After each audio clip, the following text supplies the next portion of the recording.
hope the way you are, you never grow old. Oh, is it starting? It's starting now. Sorry, I was really busy listening to my new album by Margaret Joe. It's called American Myth. But I guess we better start the show. Anna Nicole. Love, it has been good to me this time around. Things were ever bound to change when it was found. Sugar never tasted sweeter on my lips. My heart is now intact and I can find no ribs. This is love, yeah, love. Never known true love before. Seen so many counterfeits that left me on the floor. This is love, yeah, love. All will come to those who wait. Time it cannot know the bounds, and eras don't dictate. Hello and welcome to the premiere episode of this season's Xandermonium, the talk show that gets you talking. I'm Xander Gibb, and on today's show, Xander's Soapbox, London Calling with Jeff Kristian, who talks to actor Sebastian Street. Betty Chipmonk gives us her breakdown of what's hot and what's not in Hollywood in Watch This Space, and more of your questions in Ask Xander. More to come in a mere moment. So you can interact with me via Twitter. You can tweet me at Xander Gibb. That's XanderGibb, capital X, capital G. Don't forget the all-important @ symbol. Make sure you will follow and keep up to date with what's going on with me and the show. So now it's time for Xander's Soapbox.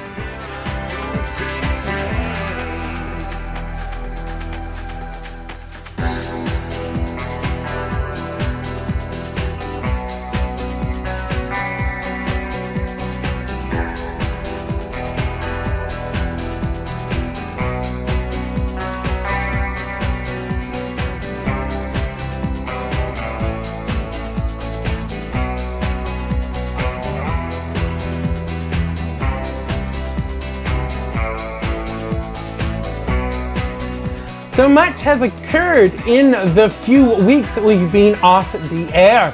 Both Ted Cruz and John Kasich have suspended their campaign to become the president of these United States, resulting in Donald Trump referring to himself as the presumptive Republican nominee.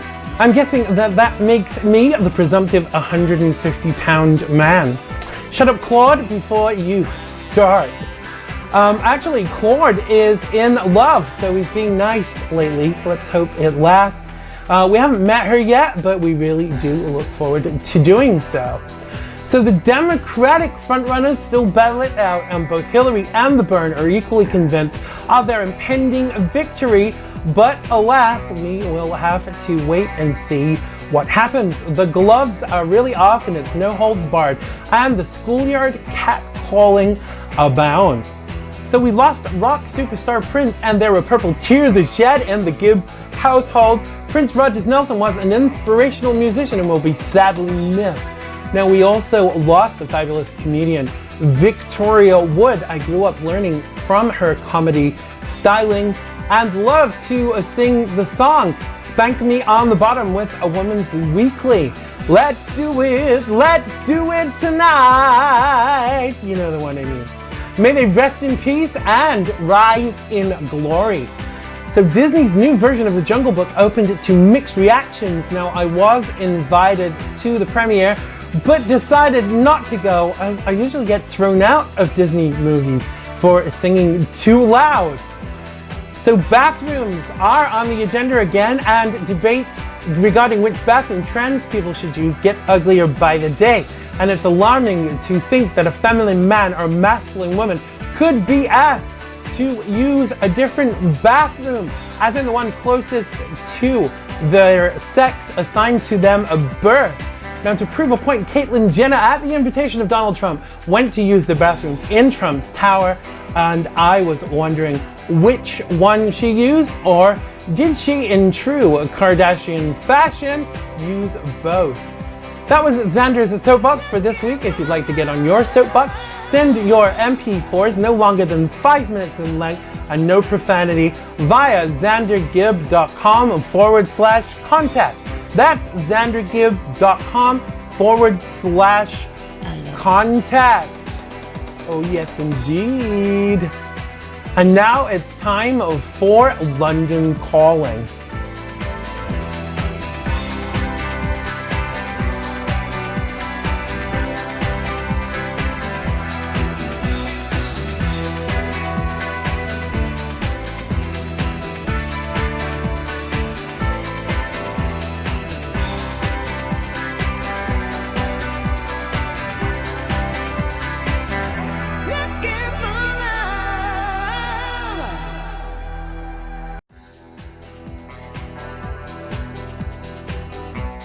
Now, one thing we cannot be accused of on this show is failing to bring you the stars. On this week's London Calling, Kristian talks to actor Sebastian, star of stage, screen, and now Xandermonium regarding his upcoming movie tomorrow. No, I don't mean it's happening tomorrow, I mean that's the name of the movie. Well, you know what I'm talking about. It's produced by none other than Martin Scorsese. Let's check it out. Hello America, London Calling.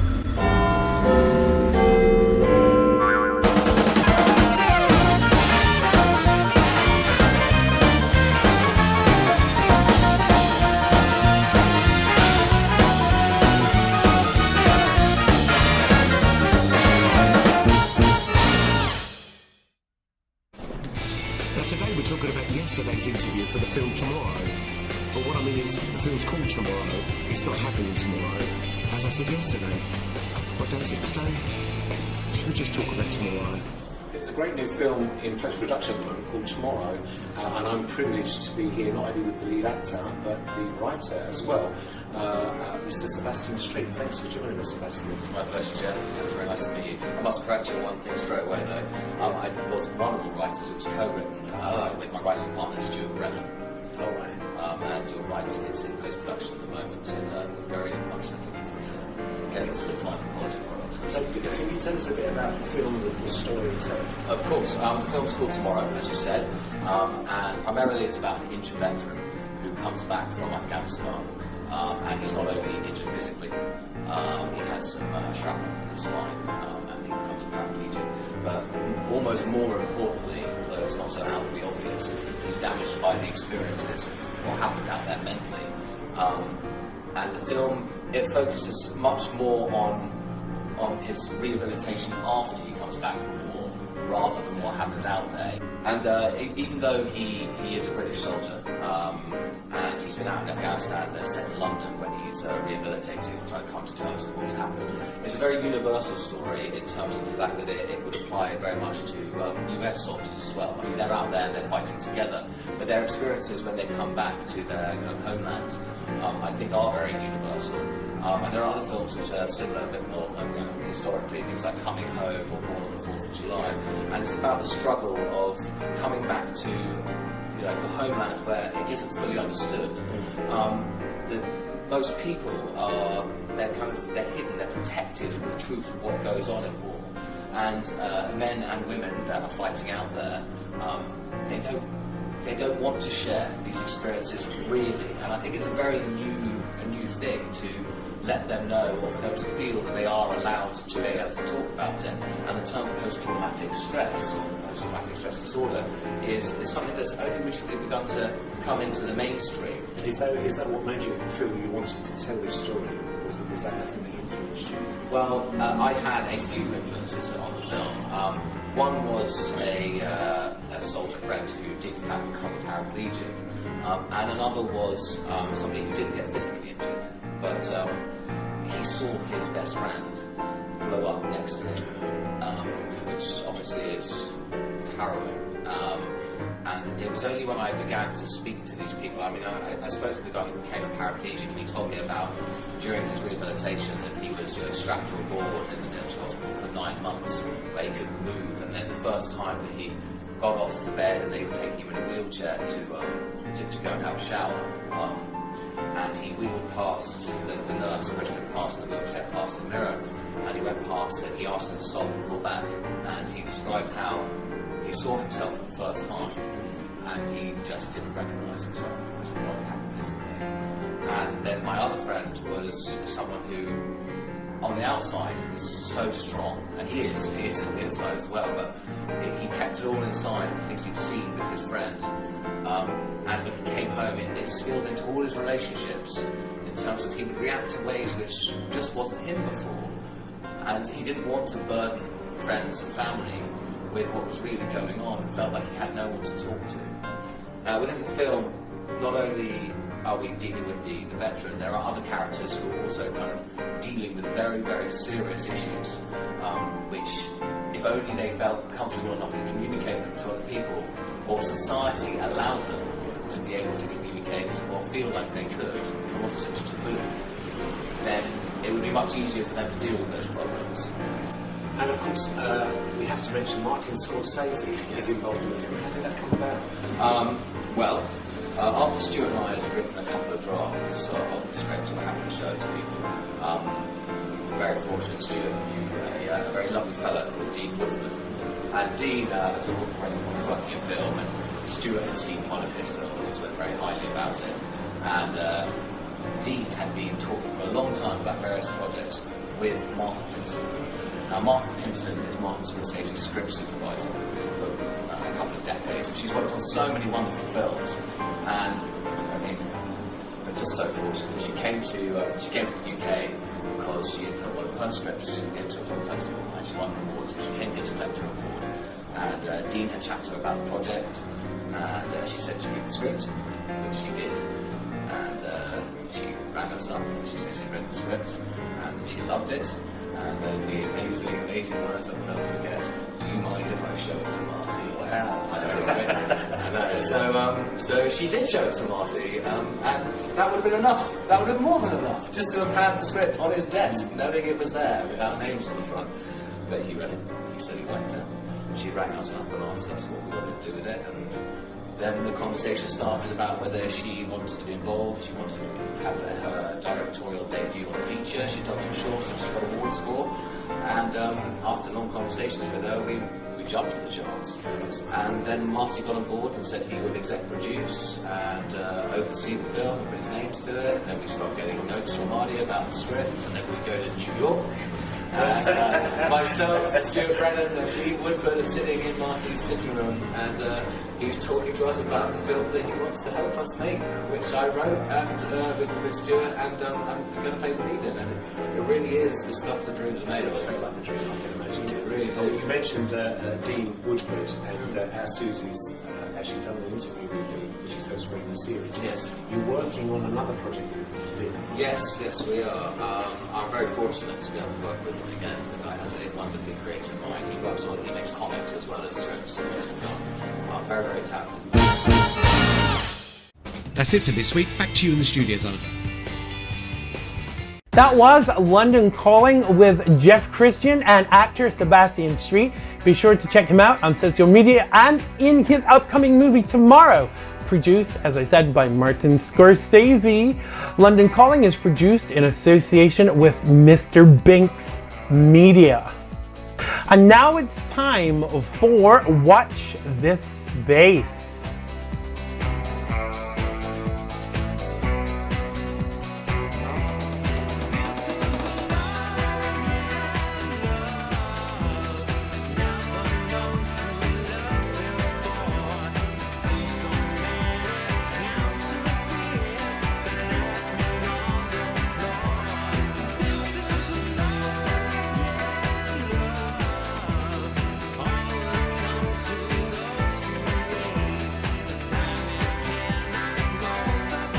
Our favorite Hollywood reporter, Betty Chipmonk, has a lot to say about a lot of things. Her love of all things celeb make her the perfect person to break down what's hot and what's not. So I give you the one, the only, the fabulous Miss Betty Chipmonk.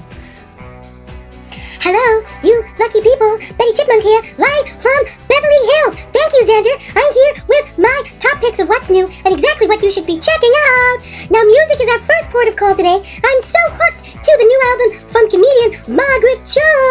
Now, it's her first album in 6 years, and wow, can this girl sing? The album is an eclectic mix of songs with titles as far afield as Beautiful LA, Daddy I Miss You, I Really Miss You, Daddy, and Ron's Got a DUI. Yes, he has.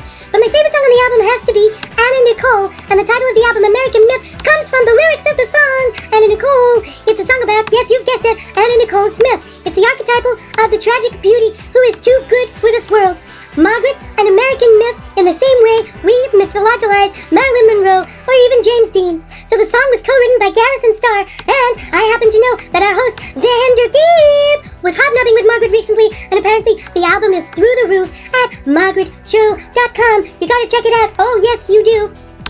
So apparently Tyga and Kylie Jenner have released the sex tape, Oh My, clearly following in the footsteps of her much older sister Kim. So we had a copy dropped off at the Xandermonium office this week, and believe me, Tyga won't be getting any acting offers anytime soon. Oh no, siree. Their again, on again, off again relationship is now on. But we will check again before the end of the show, just to be sure, and we will give you an update. So she was born Sherilyn Sarkisian on May 20th, 1946 in El Centro, California. She was married to the late Sonny Bono. No, he's not late. He was here, but now he's gone. She's the mom of Chaz and apparently loves a lot of gypsies, tramps, and thieves. And I am, of course, talking about Cher, who recently turned 70. And I'm betting she really wishes she could turn back time right now. So with her little man, Sonny, not standing by her side anymore, I am wondering if she still believes in life after love. So all of this spells one thing, another comeback tour. Happy birthday, Cher, from everyone here at Xandermonium, and many more! So, missing 80s singer Sinéad O'Connor was located recently in the Wilmette, Illinois area. The police confirmed this. Contrary to vicious rumors, she was not hiding out in Arsenio Hall's garden shed. Oh no, siree! Nothing compares to you, Sinéad. Get well soon. We love you. And now we turn to television. Good Wife fans, listen up. Are you listening, Xander? I know you're a fan. It was announced on Wednesday that Kristian would be leading a spin-off, and it is officially being given the go-ahead, and it will premiere on CBS. So the new series will focus on Baranski's character Diane Lockhart and Kush Jumbo's Luca Quinn, who joined the show in its 7th season. The Good Wife ended with Diane slapping Alicia, played by Juliana Margulies, and implicitly ending their agreement to start an all-female law firm, Lockhart, Florrick, and Associates. However, the spin-off could see Diane continuing that dream with Luca instead. Now, the spin-off will also have to address the fallout of Diane's discovery that her husband, Kurt, played by Gary Cole, allegedly had an affair. No other original cast members have been confirmed at this time. Well, that's all for me for this week. Xander, it is back to you in the studio. Margaret, oh Margaret Show, I really love your album, I want you to know. Bye! That was Watch This Space with the fabulous Betty Chipmonk. We look forward to seeing Betty on a more regular basis. And now it's time for Ask Xander.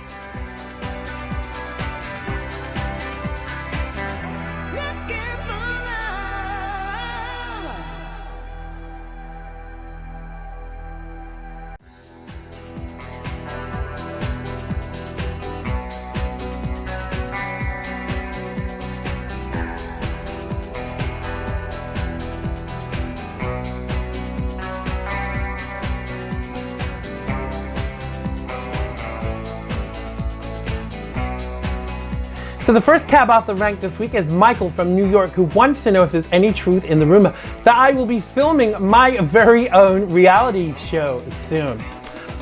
Well, rumors spread like wildfire around here. Either that or we have a spy in our camp. My lips are sealed, Michael, but you will find out of any changes to programming when we make the announcements. Oh yes, you will. So Rob from Bethel asked, what is your favorite song of late? That's a tough one, and I hate being asked to pick just one. I have to say Love Yourself by Justin Bieber, and Anna Nicole by Margaret Cho. We've been playing it in the office all week. That's from the album American Myth. I'm sure Betty told you about that too. Claire from Newtown wants to know if I am watching Game of Thrones. No, Claire, never seen it. Am I missing out? Janie from Hamden asks, Xander, have you ever been on a hoverboard? No, Janie, not my preferred mode of transport. I'm not really built for hoverboards, but we will see in the future. Pete from Danbury wants to know when my new album is coming out. When I get the time to make it, Peter. I've had so many projects and commitments lately, but I do promise the album will be out before the end of the year. It is written, but it's not recorded. Okay, so our last question comes from Warren from Fairfield, New Fairfield even, who wants to know, what is my favorite alcoholic beverage? I'd have to say either Cabernet Sauvignon or beer, but it has to be one of those summer beers that you can only get for a few months in the summer. Thanks, Warren, and thanks everyone for your questions. That's it for Ask Xander for another week. As usual, you can send your questions and comments to me via xandergibb.com/contact. That's xandergibb.com/contact. Oh, yes, indeed. Well, that's it for today's episode of Xandermonium. Don't forget to check out my mailing list at xandergibb.com and follow us on social media. Thanks to the fabulous Jeff Kristian and actor Sebastian Street. Be sure to look out for his new movie entitled Tomorrow, produced by Martin Scorsese. Thanks to the fabulous Betty Chipmonk. Thanks to Claude. And everyone that worked on today's show, and most of all, thanks to you for watching. Keep sending us your comments, questions, and videos, and we will see you next week on, yes, you've guessed it, Xandermonium. I love you all. Bye-bye. Love, it has been good to me this time around. Things they were bound to change when it was found. Sugar never tasted sweeter on my lips. My heart is now intact and I can find no ribs.